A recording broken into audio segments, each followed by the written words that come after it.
ಅಕ್ರಮ ಸಂಬಂಧದ ಬಗ್ಗೆ ಪ್ರಶ್ನಿಸಿ ಶುರುವಾದ ಗಲಾಟೆ ಭೀಕರ ಜೋಡಿ ಕೊಲೆಯಲ್ಲಿ ಅಂತ್ಯವಾಗಿದೆ. ಬೆಂಗಳೂರಿನ ಪೀಣ್ಯದ HMT ಲೇಔಟ್ನ ಮನೆಯಲ್ಲಿ ಅಕ್ರಮ ಸಂಬಂಧ ಪ್ರಶ್ನಿಸಲು ಬಂದ 36 ವರ್ಷದ ಯಮುನಾ ಮತ್ತು ಆಕೆಯ ತಮ್ಮ 34 ವರ್ಷದ ಸುದೀಪ್ ಹತ್ಯೆಯಾಗಿದೆ. 16 ವರ್ಷದ ಅಪ್ರಾಪ್ತ ಬಾಲಕನಿಂದ ಅಕ್ಕ ಯಮುನಾ, ತಮ್ಮ ಸುದೀಪ್ ಹತ್ಯೆಯಾಗಿದೆ.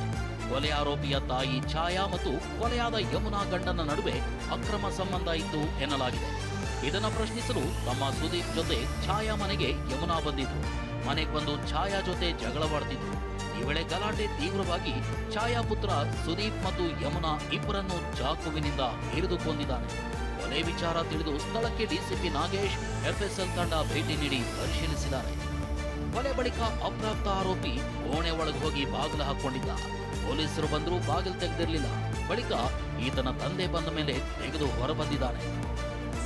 ಯಾದಗಿರಿಯಲ್ಲಿ ಗೃಹ ಬಳಕೆ ಸಿಲಿಂಡರ್ಗಾಗಿ ನೂರಾರು ಜನರು ಕೆಲಸ ಬಿಟ್ಟು ಕ್ಯೂ ನಿಂತಿದ್ದು, ಬುಕ್ ಮಾಡಿ ವಾರ ಕಳೆದರೂ ಸಿಲಿಂಡರ್ ಸಿಗದೇ ಇದ್ದಿದ್ದಕ್ಕೆ ಕಿಡಿಕಾರಿದ್ದಾರೆ.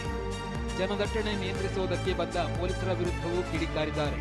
ಗದಗ ಜಿಲ್ಲೆ ನರಗುಂದದಲ್ಲಿ ಸಿಲಿಂಡರ್ಗಾಗಿ 1 ಕಿಲೋಮೀಟರ್ ವರೆಗೂ ಜನರು ಕ್ಯೂ ನಿಂತಿರುವ ದೃಶ್ಯ ಕಂಡುಬಂತು.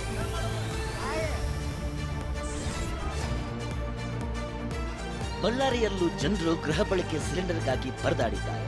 ಕಂಪ್ಲಿ ಪಟ್ಟಣದ ಶರತ್ ಎಂಟರ್ಪ್ರೈಸಸ್ ಗ್ಯಾಸ್ ಏಜೆನ್ಸಿ ಎದುರು ಬೆಳಗ್ಗೆ 5 ಗಂಟೆಯಿಂದಲೇ ಜನರು ಸಿಲಿಂಡರ್ಗಾಗಿ ಕ್ಯೂ ನಿಂತಿದ್ದಾರೆ. ಬೆಲೆ ಜಾಸ್ತಿ ಪಡೆದುಕೊಂಡರೂ ಪರವಾಗಿಲ್ಲ, ಸಿಲಿಂಡರ್ ಕೊಡಿ ಅಂತ ಆಕ್ರೋಶ ಹೊರಹಾಕಿದ್ದಾರೆ.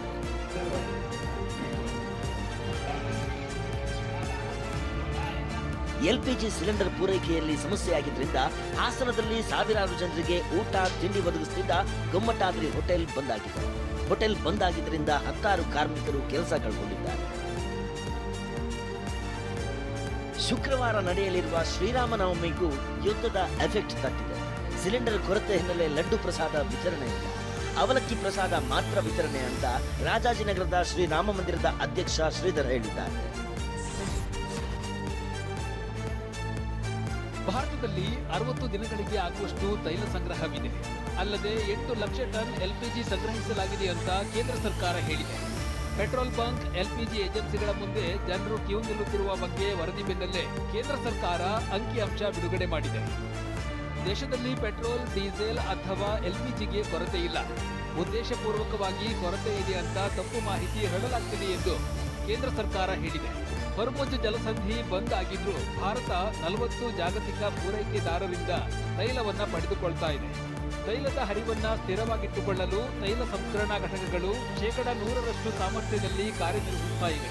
ಇನ್ನು ಪೆಟ್ರೋಲ್ ಪಂಪ್ಗಳಲ್ಲಿ ಪೆಟ್ರೋಲ್, ಡೀಸೆಲ್ ಕೊರತೆಯಾಗದಂತೆ ನೋಡಿಕೊಳ್ಳುವುದಕ್ಕೆ ಅಗತ್ಯ ಕ್ರಮ ಕೈಗೊಳ್ಳಲಾಗಿದೆ ಅಂತ ಪೆಟ್ರೋಲಿಯಂ ಸಚಿವಾಲಯ ಮಾಹಿತಿ ನೀಡಿದೆ. ಈ ಮಧ್ಯೆ ಬೆಂಗಳೂರಿನಲ್ಲಿ ಇಂದಿನಿಂದ ಪೆಟ್ರೋಲ್, ಡೀಸೆಲ್ ದರ ಏರಿಕೆಯಾಗಿದೆ. ಬಸವೇಶ್ವರ ನಗರದಲ್ಲಿರುವ ನಯಾರಾ ಪೆಟ್ರೋಲ್ ಬಂಕ್ನಲ್ಲಿ ಪ್ರತಿ ಲೀಟರ್ ಪೆಟ್ರೋಲಿಗೆ 5 ರೂಪಾಯಿ 25 ಪೈಸೆ ಏರಿಕೆ ಮಾಡಲಾಗಿದೆ. ಪ್ರತಿ ಲೀಟರ್ ಡೀಸೆಲ್ಗೆ 3 ರೂಪಾಯಿ ಏರಿಕೆ ಮಾಡಲಾಗಿದೆ. ಬೇರೆ ಕಡೆಗಳಲ್ಲಿ 1 ಲೀಟರ್ ಪೆಟ್ರೋಲ್ಗೆ 102.91 ರೂಪಾಯಿ ಇದ್ರೆ ನಯಾರಾ ಪೆಟ್ರೋಲ್ ಬಂಕ್ನಲ್ಲಿ ಲೀಟರ್ ಪೆಟ್ರೋಲ್ ಬೆಲೆ 108 ರೂಪಾಯಿ 16 ಪೈಸೆಗೆ ಏರಿಕೆಯಾಗಿದೆ. DCM DKಶಿ ಹಾಗೂ ಶಾಸಕ ಮುನಿರತ್ನ ಟಾಕ್ ಫೈಟ್ ವಿಧಾನಸಭೆಯಲ್ಲೂ ಮಾರ್ದನಿಸಿದೆ. ಮುನಿರತ್ನ ಕೇಸ್ಗಳ ಬಗ್ಗೆ ಮಾತನಾಡೋದು ಬೇಕಾದಷ್ಟಿದೆ. ಅಶೋಕ್ಗೆ ಹೇಗೆ ಏಡ್ಸ್ ಇಂಜೆಕ್ಷನ್ ಚುಚ್ಚಿದ್ರೆಂದು FIR ಇದೆ ಅಂತ DCM ಹೇಳ್ತಾ ಇದ್ದಂತೆ ಇಬ್ಬರ ನಡುವೆ ವಾಗ್ವಾದವೇ ನಡೆದಿದೆ. DCM ಮಾತಿಗೆ ಕೆರಳಿದ ಶಾಸಕ ಮುನಿರತ್ನ, DCM DKಶಿ ಪಾಪದ ಕೆಲಸವನ್ನ ಮಾಡಿದ್ದಾರೆ, ನನ್ನನ್ನ ಜೈಲಿಗೆ ಕಳುಹಿಸಿದ್ದು ಇವರೇ ಅಂತ ಹರಿಹಾಯ್ದಿದ್ದಾರೆ. ಅಷ್ಟೇ ಅಲ್ಲದೆ ಅಧಿಕಾರ ದುರುಪಯೋಗ ಮಾಡಿದ್ದಾರೆ ಅಂತ DK ವಿರುದ್ಧ ಮುನಿರತ್ನ ಕಿಡಿಕಾರಿದ್ದಾರೆ. ಇವರು ಮಾಡಿರುವಂತ ಪಾಪ ಕೆಲಸ ಇದು.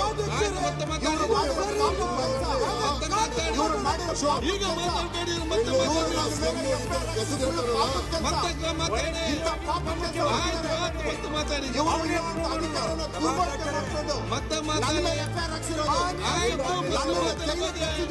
ಕೆಲಸ.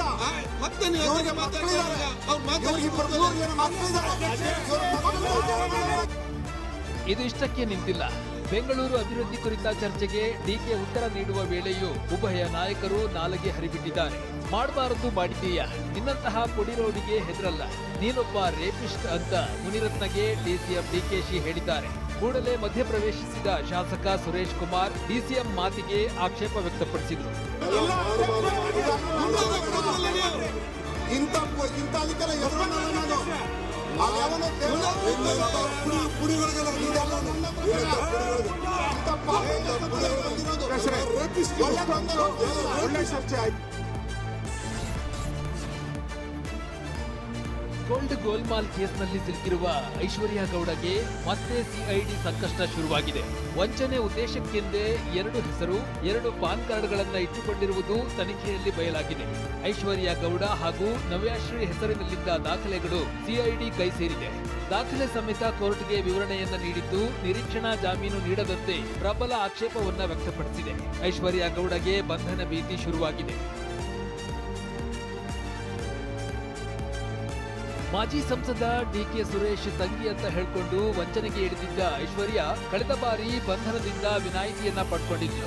ಆದ್ರೀಗ ಐಶ್ವರ್ಯ ಹಾಗೂ ಆಕೆಯ ಪತಿ ಕೆಎನ್ ಹರೀಶ್ಗೆ ನಿರೀಕ್ಷಣಾ ಜಾಮೀನು ನೀಡಲು ಸೆಷನ್ಸ್ ನ್ಯಾಯಾಲಯ ನಕಾರ ಎತ್ತಿದೆ.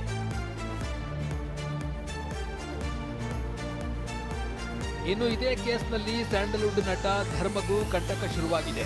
ವಂಚನೆ ವೇಳೆ ಡಿಕೆ ಸುರೇಶ್ ಧ್ವನಿಯಲ್ಲಿ ನಟ ಧರ್ಮ ಮಾತನಾಡಿದ್ರು ಎನ್ನಲಾದ ಆಡಿಯೋ ವೈರಲ್ ಆಗಿತ್ತು. ಸದ್ಯ ವಾಯ್ಸ್ ಸ್ಯಾಂಪಲ್ ರಿಪೋರ್ಟ್ಗಾಗಿ ಸಿಐಡಿ ಕಾಯುತ್ತಿದ್ದು, ಆರೋಪ ಸಾಬೀತಾದ್ರೆ ಗೋಲ್ಡ್ ವಂಚನೆ ಪ್ರಕರಣ ನಟನೆಗೂ ನರಕವಾಗಲಿದೆ.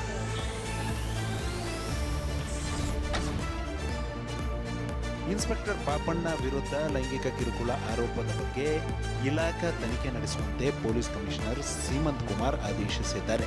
ತನಿಖೆ ನಡೆಸಿ ವರದಿ ಸಲ್ಲಿಸುವಂತೆ ಹಿರಿಯ ಪೊಲೀಸ್ ಅಧಿಕಾರಿಗೆ ಸೂಚಿಸಲಾಗಿದೆ. ಕೋಣನಕುಂಟೆ ಇನ್ಸ್ಪೆಕ್ಟರ್ ಪಾಪಣ್ಣ ಮಹಿಳೆಯೊಬ್ಬರ ಜೊತೆ ಮಾತನಾಡಿದ್ದರೆನ್ನಲಾದ ಆಡಿಯೋ ವೈರಲ್ ಆಗಿತ್ತು. ಈ ಸಂಬಂಧ ಆಡಿಯೋ ಸಮೇತ ಲೇಡಿ ರೌಡಿ ಶೀಟರ್ ಪೊಲೀಸ್ ಇಲಾಖೆ ಮೊರೆ ಹೋಗಿದ್ದರು.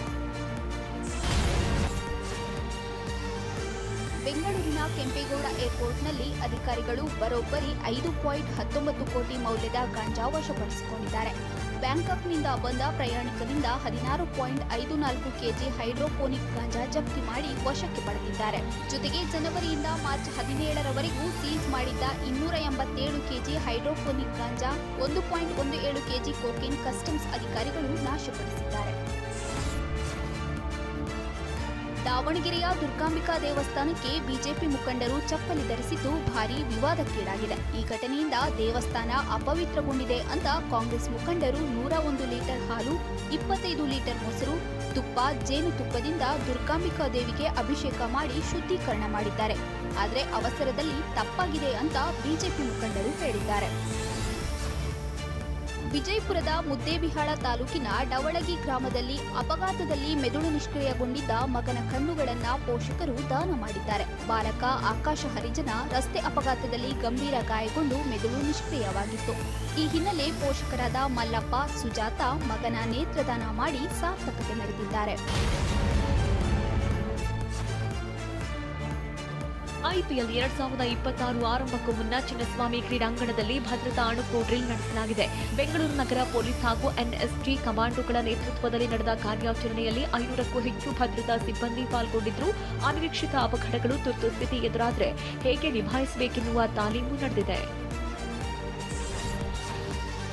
ಬೆಂಗಳೂರಲ್ಲಿ 22 ಕ್ಯಾರೆಟ್ನ 1 ಗ್ರಾಂ ಚಿನ್ನದ ದರ ನಿನ್ನೆ 13,445 ಇತ್ತು. ಇಂದು 13,465ಕ್ಕೆ ಏರಿಕೆಯಾಗಿದೆ. 24 ಕ್ಯಾರೆಟ್ನ 1 ಗ್ರಾಂ ಚಿನ್ನ ನಿನ್ನೆ 14,667 ಇತ್ತು. ಇಂದು 14,689 ಆಗಿದೆ.